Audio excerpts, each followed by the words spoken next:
Video আর thumbnail দেখে তো তোমরা বুঝতেই পেরেছো আমরা কোথায় এসেছি। তো হ্যালো এভরিওয়ান, কেমন আছো সবাই? আশা করি সবাই অনেক ভালো আছো। মোটামুটি তোমরা বলতে পারো 6 থেকে 7 মাস পর আমি ইউটিউবে একটা লং ভিডিও আপলোড করছি। জানি হয়তো একদমই ভিউজ আসবে না, তবুও করেছি, কারণ বলতে পারো এটা আমার ভয়েস ব্লগিং চ্যানেল। ঘুরতে কিন্তু আমরা প্রায়শই বেরাই, তবে ইউটিউবের জন্য কিন্তু লং ভিডিও বানানো হয় না। তাই আজকে আমরা দুজনে যাচ্ছি একটু ঘুরতে, সেটাও আবার বড় দুর্গা মাকে দেখতে। তো হালকা করে একটু সেজে নিলাম। এদিকে আমি একটু ওর ভিডিও করে দিচ্ছিলাম, কিন্তু ও তো লজ্জায় মুখই দেখাবে না। জানি না কেন আজকে কিন্তু আমাকে নিজের কাছে নিজের একটু বেশি ভালো লাগছিল। তো তারপর চলো আমরা বেরিয়ে যাই সব থেকে বড় দুর্গা মাকে দেখতে। তো যেতে যেতে দেখলাম এই দেখো, এটা হচ্ছে আমাদের দত্তপুলিয়ার প্যান্ডেল। যদিও এটা কিসের থিম আমি জানি না। চলো এবার যেতে যেতে তোমাদের যেটা দেখাবো, দুষ্টুকে তো তোমরা আশা করি সবাই চেনো, আর এটা হচ্ছে ওদের দোকান। আমরা যেহেতু রানিং এ চলে গেছিলাম তাই ঠিক করে দেখাতে পারিনি। আর এটাই কিন্তু ওদের সেই গাড়িটা। জানো তো পুজোর আগের সময়টাই সব থেকে সুন্দর, আর সবে মাত্র কিন্তু পুজো পুজো ভাবটা আমরা অনুভব করতে পারছি। পুজো শুরু হওয়ার আগে আমরা যতটা আনন্দে থাকি, আর এই পুজোটা কেটে গেলে কিন্তু ঠিক ততটাই কষ্ট পাই আমরা। তো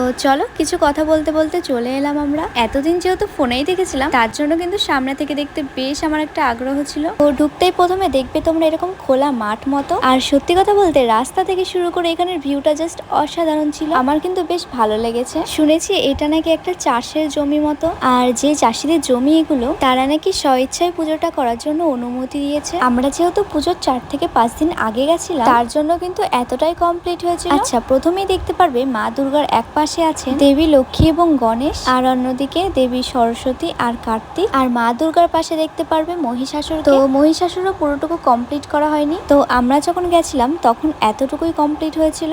এখনো কিন্তু সাইডে অনেকটাই কাজ চলছে, হাতের কাজ, মা দুর্গার কিছুটা বডি পার্টের কাজ। তো চলো এইবার তোমাদের দেখাই পেছনে যেখানে এখনো কাজ চলছে। এদিকে গেলে তোমরা প্রথমে দেখতে পারবে কিছু কিছু জিনিস সিলভার কালার করা হয়েছে। আসলে জিনিসগুলো এতটাই বড় বড় যে এইভাবে দেখলে হয়তো তোমরা কেউ বুঝতে পারবে না। আমার মতে হয়তো এখানে মা দুর্গার কিছু জুয়েলারি বানানো হচ্ছিল। আর কিছুটা দূর গেলে এখানে আমরা সবাই দেখতে পাচ্ছি মা দুর্গার বাকিটা অংশ সাজানো হচ্ছে। তোমরা না দেখলে বিশ্বাস করবে না, এত সুন্দরভাবে এখানে হাতের কাজগুলো করা হচ্ছিল, যেগুলো করতে কিন্তু প্রচুর ধৈর্য এবং পরিশ্রমের দরকার হয়। আর তার সাথে তো ভালো কারুকার্য আছেই। আর এই মূর্তিগুলো কিন্তু প্রায় 1.5 বছর আগের করা, যেটা সরকার থেকে বন্ধ করে দিয়েছিল। তার জন্যই কিন্তু এই মূর্তিগুলো আগের বছরও আমরা দেখার মতো সৌভাগ্য পাইনি। তোমরা না দেখলে কিন্তু বুঝতে পারবে না কতটা সূক্ষ্মভাবে আর পরিশ্রম করে এই কাজগুলো করা হচ্ছে। আর তার সাথেই তারা অনেক রিস্ক নিয়ে কাজগুলো করছে। কেউ কেউ বলছে 125 ফিট, বা কেউ কেউ বলছে 150। আসলে এই বিষয়টা আমিও ঠিক জানি। তো